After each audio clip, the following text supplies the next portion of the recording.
کہ وہ بندہ جیسے تیرے راہ میں خرچ کرتا ہے ویسے میں بھی خرچ کروں. اس لیے میرے بھائیوں آپس میں نفرتوں کو ختم کرو. حسد ایک ایسی بیماری ہے جو انسان کو اندر سے کھوکھلا کر دیتی ہے. حسد انسان کو ہمیشہ مجبور کر دیتی ہے. حسد کرنے والا آدمی کبھی بھی اللہ کی نعمتوں پر خوشیوں کا اظہار نہیں کر سکتا ہے, کیونکہ اسے ہمیشہ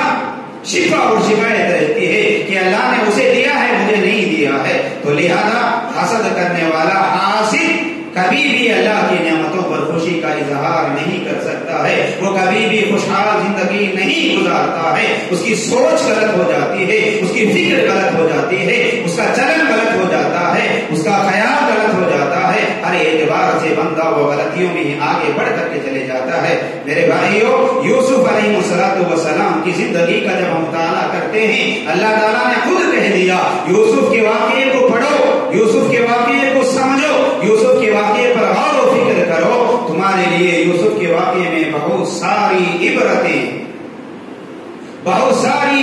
ہیں. اللہ رب العالمین کا قانون ہے. اللہ رب العالمین یہ لیل و نہار کو تبدیل کرنے والا ہے. آج کا جو بادشاہ ہے وہ کل کا فقیر بھی ہو سکتا ہے, آج کا جو فقیر ہے وہ کل کا بادشاہ بھی ہو سکتا ہے. یہ بھی ہمیں یوسف علیہ السلام کی زندگی میں اللہ رب العالمین ہمیں دکھایا کہ بھائیوں نے یوسف کے حسد میں جل کر کے یوسف کو قتل کرنے کا ارادہ کیا, اسے لے جا کر کے کنویں میں ڈال دیا. یوسف علیہ السلام نے صبر کیا اور اللہ پر بھروسہ کیا تو اللہ رب العالمین نے یوسف علیہ السلام کو کنویں سے نکال کر کے مصر کا بادشاہ بنا کر کے رکھ دیا. یہ یوسف علیہ السلام کی زندگی سے ہمیں سبق ملتا. یوسف علیہ السلام کی زندگی سے ہمیں سبق یہ بھی ملتا ہے حسد کرنے والا, جلنے والا, دشمنی کرنے والا, نفرتیں کرنے والا پرایا ہی نہیں بلکہ اپنا سگا بھائی بھی ہو سکتا ہے. یوسف علیہ السلام کے بھائیوں نے یوسف کے ساتھ میں بغاوت کیا, حسد کیا, قتل کرنے کی کوشش کی. یہاں پر یوسف علیہ السلام کی زندگی سے ہمیں یہ بھی واقعہ ملتا ہے. اسی لیے رسول اللہ صلی اللہ علیہ وسلم نے کہا, اللہ رب العالمین اللہ کے نبی کو اشارہ کر کے کہا کہ تم ہمیشہ حسد کرنے والوں کے حسد سے پناہ مانگو. حسد نہ کرو بلکہ حسد کرنے والوں کے حسد سے تم پناہ مانگو. اللہم احفظنا من کل حاسد اذا حسد, اے اللہ میں ہر حسد کرنے والے کے حسد سے تیری پناہ مانگتا ہوں جب وہ میرے اوپر حسد کرتا ہے. تو یوسف علیہ السلام کی زندگی سے جہاں بہت ساری دلیلیں, بہت ساری عبرتیں ہمیں ملتے ہیں, اس میں سے ایک عبرت یہ بھی ملتی ہے ہمیشہ غلطی کرنے والے کو سزا نہیں ملتی ہے. کبھی کبھی اللہ رب العالمین آزمائش کے طور پر بغیر غلطی کے بھی سزاؤں کے اندر مبتلا کر دیتا ہے. جیسا کہ یوسف علیہ السلام بے گناہ تھے, یوسف علیہ السلام معصوم تھے, یوسف علیہ السلام معصوم ہیں, خطا کار نہیں ہے, یوسف کی غلطی نہیں ہے. یہ معلوم ہونے کے باوجود بھی عزیز مصر یوسف علیہ السلام کو جیل خانہ بھیج دیا. قید خانے میں یوسف علیہ السلام کو بند کر دیا. یوسف علیہ السلام قید خانے میں رہے, صبر کے ساتھ میں رہے, اللہ پر بھروسہ کیا, اللہ رب العالمین سے دعائیں کرتے رہے. تو یوسف علیہ السلام کی زندگی سے ایک سبق ہم کو یہ بھی ملتا. یوسف علیہ السلام کی زندگی سے جہاں بہت سارے سبق ملتے ہیں اس میں سے ایک سبق یہ بھی ہوتا ہے سامنے والا کتنی ہی بڑی غلطی کیوں نہ کر دے, سامنے والا کتنی ہی بڑی غلطی کیوں نہ کر دے, کتنی ہی ہم کو تکلیف نہ دے دے, یہاں تک کہ قتل کے مشورے بھی کر لیا, قتل کے ارادے بھی کر لیا, کنویں بھی ڈال دیا, لیکن جب حسد کرنے والے یہی بھائی یوسف علیہ السلام کے پاس آ کر کے معافی مانگنے لگے تو یوسف علیہ السلام نے ان کو معاف کر دیا. یوسف علیہ السلام کی زندگی سے ہم کو سبق یہ بھی ملتا ہے حسد کرنے والے حسد کرنے لگ جائے تو حسد کرنے دو, ظلم کرنے والوں کو ظلم کرنے دو, اللہ رب العالمین ان کا بدلہ ان کو دے کر کے رہے گا. لیکن غلطی کرنے والا غلطی کا احساس کرتے ہوئے اپنے پاس آ جاتا ہے اور معافی مانگ لیتا ہے تو اسے معاف کر دینا چاہیے. یوسف علیہ السلام کے پاس اپنے تمام بھائی آئے مصر میں, آ کر کے یوسف سے کہا کہ ہم نے غلطیاں کر لیا ہے, ہم آپ کو محسن مانتے ہیں, ہم آپ کو معاف کرنے والا سمجھتے ہیں, آپ اللہ کے لیے ہم کو معاف کر دیجئے. تو یوسف علیہ السلام نے تمام بھائیوں کے غلطیوں کو, گناہوں کو معاف کر دیا. ایسے ہی رسول اللہ صلی اللہ علیہ وسلم اپنی زندگی میں اٹھا کر کے دیکھو, رسول اللہ صلی اللہ علیہ وسلم کے اوپر مکہ میں جب تک رہے تو دشمنوں نے کیا کیا سازشیں نہیں کیا. رسول اللہ صلی اللہ علیہ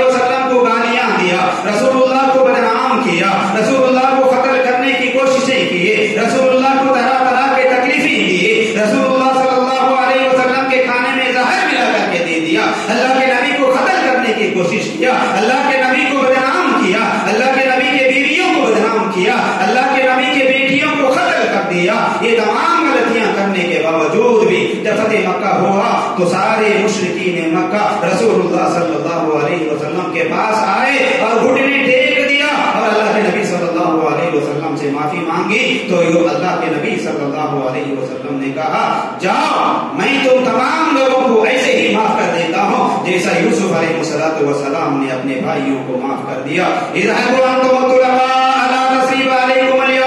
تمہاری ہر ایک غلطی کو میں نے معاف کر دیا۔ مکہ جب فتح ہوا تو اس وقت میں اللہ کے نبی کے سامنے جانے کے لیے مشرکین مکہ جو اس وقت میں اسلام لے کر کے آئے تھے وہ ہر ایک یہ سوچ رہا تھا، ہر ایک کو اس کی غلطی یاد آ رہی تھی، ہر ایک یہ سوچ رہا تھا میں نے اللہ کے نبی کو یہ تکلیف دیا، یہ تکلیف دیا، یہ تکلیف دیا، اس کا بدلہ اللہ کے نبی یہ دیں گے، اس کے بدلے میں اللہ کے نبی ایسا ظلم کریں گے، اس کے بدلے میں اللہ کے نبی ایسا میرے ساتھ میں فیصلہ کریں گے۔ لیکن رسول اللہ صلی اللہ علیہ وسلم تمام لوگوں کی مرضی کے خلاف اللہ کے نبی نے انہیں معاف کر دیا اور کہا یہ واقعہ ہمیں یہ عبرت دلاتا ہے، ہمیں یہ بتاتا ہے کہ غلطی کرنے والے ہر جگہ ہوتے ہیں، بچے بھی غلطی کرتے ہیں، بیوی بھی غلطی کرتی ہے، شوہر بھی غلطی کرتا ہے، ہر ایک چھوٹا اور بڑا انسان ہونے کے ناطے ہر ایک سے غلطی ہو جاتی ہے، لیکن وہی بڑا دولت مند آدمی ہے، وہی بڑا دلدار آدمی ہے، وہی اللہ کا محبوب بندہ ہوتا ہے جو غلطی کرنے والا غلطی کا احساس کر کے اپنے سامنے جب آ جاتا ہے اور معافی مانگ لیتا ہے تو ہمیں اسے معاف کر دینا چاہیے، عفو درگزر سے کام لینا چاہیے، بھائی بھائی کو معاف کرے، بیوی شوہر کو معاف کرے، شوہر بیوی کو معاف کرے، بچے والدین سے بغاوت نہ کرے، بچوں کے اوپر شفقت کرے، بچوں پر رحم کرے، آپس میں ایک دوسرے پر ہمدردی کا معاملہ کریں گے، عفو درگزر کا معاملہ کریں گے، معافی کا معاملہ کریں گے تو دشمنیاں ختم ہوں گے، عداوتیں دور ہو جائیں گے، بغاوتیں ختم ہو جائیں گے۔ اگر ہم حسد کی آگ میں ایسا ہی جلتے رہیں گے، دشمنی کو دلوں میں پروان چڑھاتے رہیں گے، یاد رکھو اس کی وجہ سے نفرتیں زیادہ ہو جائیں گے، دوریاں پیدا ہو جائیں گے، دشمنیاں آ جائیں گے، درمیان میں شیطان آئے گا، بھائی بھائی کو دشمن بنائے گا، بچے کو باپ کا دشمن بنائے گا، باپ کو بچے کا دشمن بنائے گا۔ تو لہذا حسد کی آگ سے بچو، کیونکہ رسول اللہ صلی اللہ علیہ وسلم نے فرمایا حسد کرنے والا دل کبھی بھی جنت میں نہیں جا سکتا،